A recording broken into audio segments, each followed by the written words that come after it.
Hill is Congressman Hakeem Jeffries, who's sponsored legislation to try to help these undocumented minors, and also Robert Costa of the Washington Post. Thank you both for being here. Congressman Jeffries, your bill would help these children specifically by providing them with more access to lawyers as they move through the systems. Why is that such an urgent need?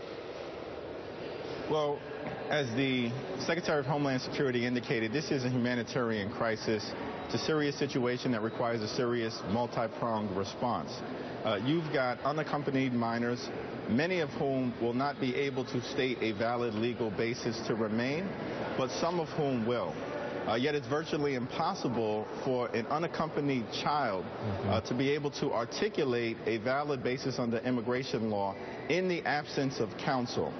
In the comprehensive immigration reform bill that was passed by the Senate last year, 52 Democrats, 2 independents, 14 Republicans all voted for a provision to provide unaccompanied minors with access to counsel. We believe that that is an appropriate step to take given the nature of the crisis we confront right now. And Congressman, who bears the cost for providing these extra counsel to so many young people now? Well, the cost would be borne by the government. However, we believe that it would be a net positive in terms of ultimate expenditure. If you provide these unaccompanied minors with counsel, that will ultimately conserve judicial resources.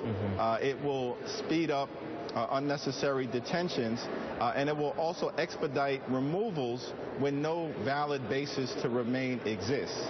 Now, it's important to point out that under current U.S. immigration law, whether that's asylum, whether that's the opportunity for special immigrant juvenile status designation, or whether that's U visas, which are available to certain minors, victims of highly violent crime, suffered mental or emotional physical trauma, and are cooperating with law enforcement.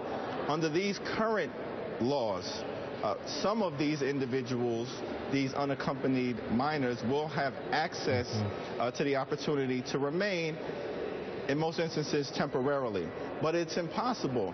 It is a fantasy to believe that these young children can adequately represent themselves absent legal representation.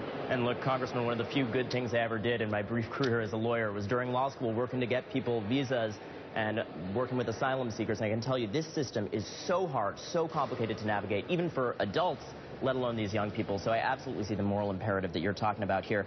But the thing is, this has actually stalled on the Hill before. Last year's immigration bill that got through the Senate had a similar provision providing more access to counsel. What makes you think that this time around it'll be different? Because obviously that one flatlined in the House. Well, the House Republicans and the current Judiciary Committee chairman have taken a piecemeal approach.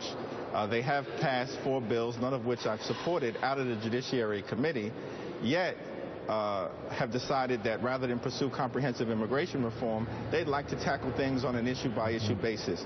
We have a humanitarian crisis growing exponentially worse by the day. We've got to step in.